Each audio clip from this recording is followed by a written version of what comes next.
Bonjour mes amis, je viens aujourd'hui parler de la persécution des musulmans en Birmanie et en fait de la réaction très, très intéressante des médias sociaux et puis des journalistes occidentaux en cette époque particulière. Alors, juste pour vous situer le truc, c'est que la Birmanie c'est un lieu perdu, oublié des dieux et des hommes. Et pratiquement, je crois que même pas une personne sur 100 saurait le situer sur une carte, pour vous dire juste l'importance de l'endroit. Cet endroit-là comporte, j'ai googlé, comporte à peu près 130, 140 minorités ethniques et religieuses, n'est-ce pas? Pour vous dire la poudrière que c'est. Et en particulier, il y a une minorité musulmane qui est apatride, n'est-ce pas? Et donc il n'a pas le droit à obtenir la nationalité birmane pour ce que la nationalité birmane vaut. Et donc elle serait persécutée par, on va dire, la majorité bouddhiste. Alors c'est quelque chose de relativement inusité, parce que d'habitude, qu'est-ce qu'on voit dans le monde? On voit les minorités non musulmanes qui sont persécutées en terre d'islam. Vous prenez par exemple la minorité copte en Égypte, qui est un pays on va dire moderne et tout cela. Pâques dernier, une bombe explose dans leur église, tuant des femmes, des enfants, des gens qui étaient venus célébrer Pâques, juste comme ça, quoi. Juste parce que c'est des chrétiens. Donc ils méritent une bombe et puis qu'ils crèvent, c'est tout. C'est comme ça. Et là, on voit pas des réactions, on va dire démesurées dans les réseaux sociaux ni dans les médias. Alors bien sûr, ça donne des images un peu graphiques, donc la presse en parle au début, puis après, bon, on passe à autre chose. Donc en général, c'est un schéma. Le schéma, c'est comme ça qu'il se passe. C'est les minorités qui sont persécutées en terre d'islam. Pakistan, par exemple, très régulièrement, des chrétiens. Alors, chrétiens au Pakistan, je pense que c'est littéralement l'aiguille dans la botte de foin. C'est pas très courant déjà. Ils ont pratiquement été éradiqués. Mais s'il y en a encore un qui n'a pas capté le message, alors de temps en temps, on l'accuse d'avoir brûlé une page du Coran ou fait de la sorcellerie ou autre, une foule se réunit, il est brûlé, maison détruite et tout. Puis voilà, c'est ça ce qu'on a l'habitude de voir. Alors, les Rohingyas musulmans sont persécutés. Ça ne date pas d'hier, il y a des tensions ethniques dans la région, des tensions ethniques et religieuses qui datent, on va dire, d'un temps immémorial. Ça fait des siècles que ça dure seulement. Et la dernière source de tension date de la Deuxième Guerre mondiale, quand les Japonais, vous savez, les Japonais, ils ont envahi la Chine, ils ont envahi plein d'endroits dans l'Asie, ils ont été très loin, et ils ont commis des atrocités sans nom. Donc qu'est-ce qui se passe? Ils arrivent en Birmanie, enfin, on n'appelait pas la Birmanie à l'époque, mais on s'en fout. Ils arrivent donc en Birmanie, et puis ce qui se passe, c'est que les Anglais arment les musulmans. Les Anglais donnent des armes aux musulmans. Pourquoi? Parce que ils ont cru, toujours avec leur histoire, ils croient jusqu'à maintenant, les Anglais, ils ont cru que les Rohingyas musulmans allaient utiliser les armes contre les Japonais. En fait, les musulmans les ont utilisés contre les bouddhistes, en fait. Ils ont massacré des villages entiers, semble-t-il. Je dis semble-t-il, parce que franchement, avoir une vraie information qui sort de cet endroit qu'on appelle un pays, c'est pratiquement impossible. Donc tout ce que vous savez, tout ce que je vous dis, c'est par oui dire, c'est après plusieurs mains. Si ça se trouve, il se passe rien, ça se trouve, ils sont tous morts il y a longtemps et l'endroit est juste un terrain vague. On n'en sait rien. C'est un endroit vraiment où même les agences de presse ne vont même pas se mouiller à envoyer un journaliste. Même pas le dernier stagiaire ne mériterait d'être envoyé là-dedans pour un bizutage. C'est vraiment oublié, quoi. C'est pas très intéressant. Alors, maintenant là où ça devient intéressant, je vais vous expliquer.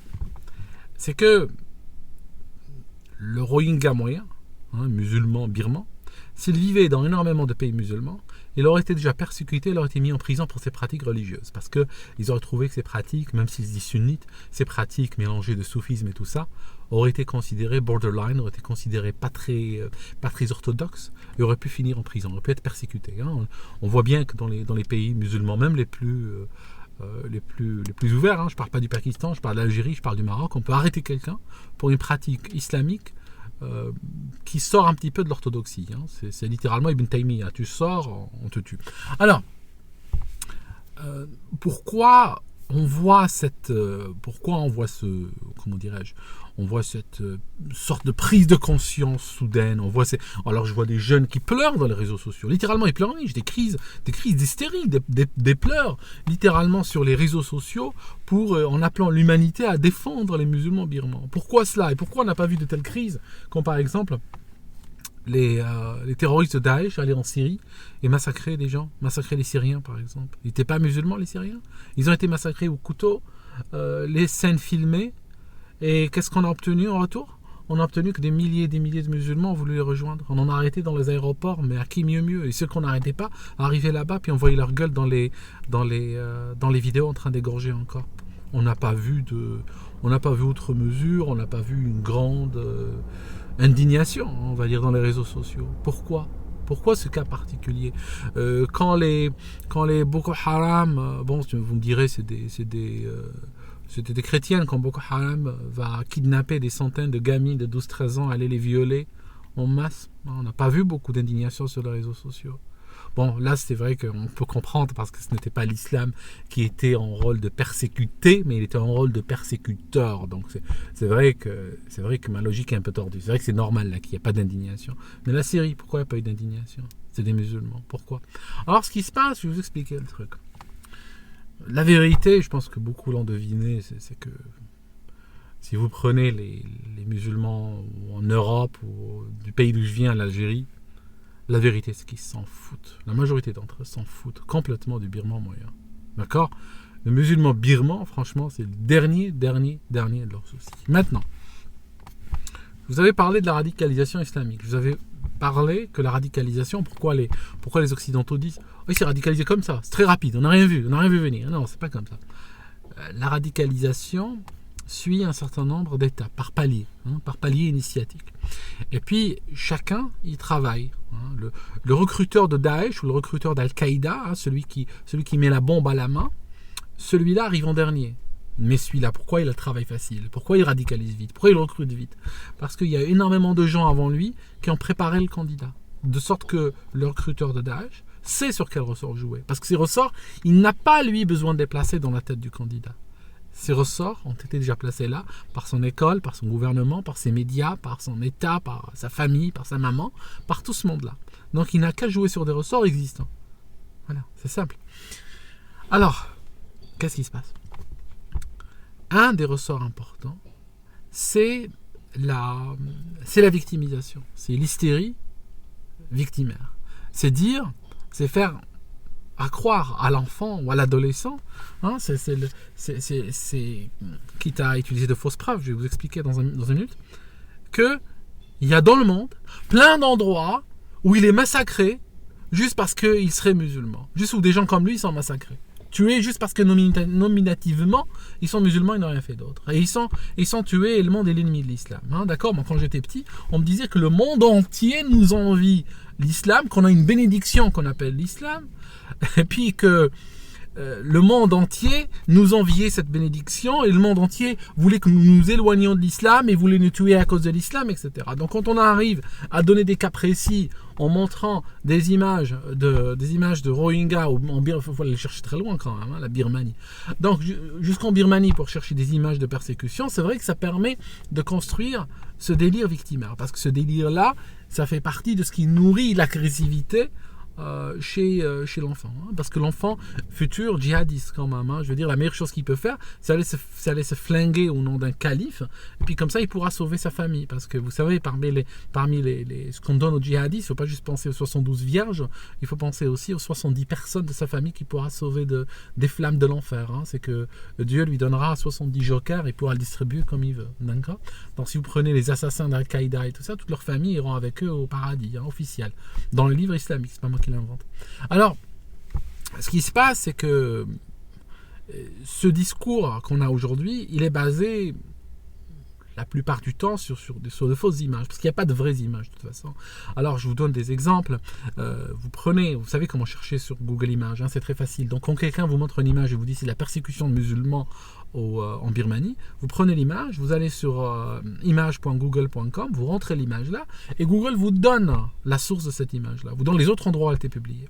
Alors, je fais tout le temps cela avec les images de la Birmanie. Alors, par exemple, je me rappelle d'une personne, une personne qui était très active sur les médias sociaux, sur les réseaux sociaux, à l'époque glorieuse de Daesh. Hein, c'est une personne qui se chargeait justement, elle ne recrutait pas, hein, pas nécessairement. Il faut savoir que chacun participe à créer un djihadiste à son niveau. Hein. Le recruteur, le recruteur ne fait que le dernier mile, comme on dit, il fait le dernier kilomètre, mais il y a plein d'autres qui font avant cela, qui font plein d'autres choses. Et donc, cette personne s'inscrivait dans cette logique-là. Et qu'est-ce qu'elle faisait? Elle passait sa journée à poster des images du Rwanda. De la Birmanie. Et en fait, c'est des images fake. Ça signifie quand on cherche sur les images, par exemple, une fois, il y avait une photo où on voyait des enfants et des gens et tout qui étaient moitié nus par terre, et puis des personnes en train de les regarder, des personnes à l'air un petit peu tête asiatique, comme ça, en train de les regarder les cadavres. Et elle disait, voilà, ils ont noyé ou ils ont tué des musulmans et voilà, ils sont en train voici les corps. Et puis, je ne dis pas les centaines de partages, les milliers de commentaires, les gens qui flippent, les versets coraniques, les hadiths, les appels au djihad pour défendre l'islam et tout. L'hystérie totale. Je prends l'image, je cherche, c'était quoi? C'est un ferry qui avait coulé aux Philippines. Et puis, voilà, c'était les corps qui avaient été rejetés le matin par l'eau, quoi, par la mer. Je veux dire, il n'y avait rien à voir avec les... Alors la classique aussi, c'est des moines habillés en rouge en train de jeter des corps au feu. Alors là, pareil, j'ai cherché. Oh, c'est toujours... Oh, ils sont en train de brûler vivants, les musulmans. Alors je fais une recherche, très rapidement, je tombe sur une agence de presse. Alors, je tombe sur des images, il y avait au moins une cinquantaine d'images partagées par cette agence-là. Je vous en mets quelques-unes en descriptif de la vidéo. Et puis, vous voyez, sous tous les angles, un tremblement de terre qui est connu, et puis ils ont pris les gens, et puis leur tradition c'est de brûler les corps, et puis ils n'ont tué ni musulmans ni rien, c'était juste une ville qui s'était effondrée, hein, et puis il y a eu beaucoup de morts, et puis ils les ont brûlés, et ainsi de suite. Il y a des images de la guerre du Vietnam qui deviennent la guerre qui deviennent des persécutions birmanes, quoi encore, des images d'Inde. Il y a des enfants qui sont couchés par terre, ils étalent les bras comme ça devant eux. Il y a un gars qui le roule dessus à moto, quoi, une Royal Enfield. On les fabrique, c'est une moto anglaise extraordinaire d'ailleurs, une très très bonne moto qu'on fabrique aujourd'hui en Inde. Ils ont vendu la licence de fabrication en Inde et ils en font de magnifiques. Et en fait, le gars donc sur ce Royal Enfield, qu'est-ce qu'il fait? Il roule sur les bras des enfants qui collaborent, hein, les enfants, hein, ils sont contents de participer à sa cascade. Enfin, en Inde, on s'amuse de peu. Et enfin, l'image a fait le tour du monde et puis c'était dans une école et tout ça, puis ça a été interdit et tout.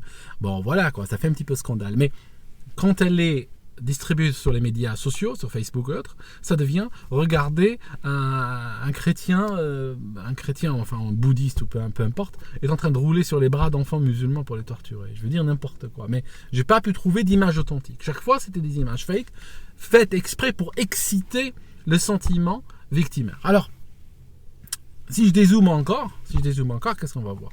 On va voir qu'il y a 5-6 ans, quand Daesh se lançait, justement, il y avait ce discours dans les médias sociaux et tout ça, et puis même chez les hommes politiques, hein, les hommes politiques des pays qui ont soutenu Daesh, comme les hommes politiques français, les hommes politiques anglais, américains et tout ça.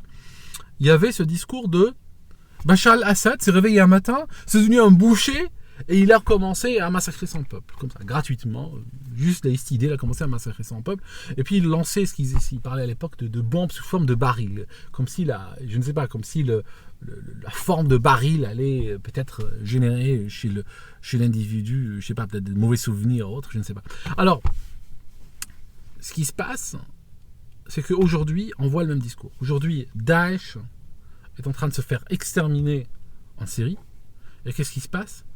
On dirait que presque on a envie de créer un nouveau front air. On a envie de leur donner une nouvelle raison d'être. Alors qu'est-ce qui se passe? Il y a cette Madame Aitsung, machin, ne me demandez pas de retenir son nom s'il vous plaît, j'ai retenu plein de choses dans ma vie, mais j'ai un joker pour celui-là, j'ai pas envie de le retenir, donc la présidente là, la prix Nobel de la paix ou je ne sais plus quoi, en fait, elle serait devenue un boucher, hein, n'est-ce pas, et commence à massacrer sa population musulmane en particulier. Et donc voilà, et tout le monde se lance là-dessus. Mais c'est vrai que le but du jeu, comme je vous l'ai dit, c'est toujours de nourrir le délire victimaire pour justement faire avancer la personne sur la voie du djihad, pas à pas, pour qu'un jour il ait envie d'aller défendre l'islam contre les massacres, des mécréants et tout ça. Mais ça fait partie d'un plan qui est réutilisé sans arrêt, quoi. Ça marche sur les petites têtes en fait. Voilà, je vous laisse mes amis, puis je reviens un autre jour.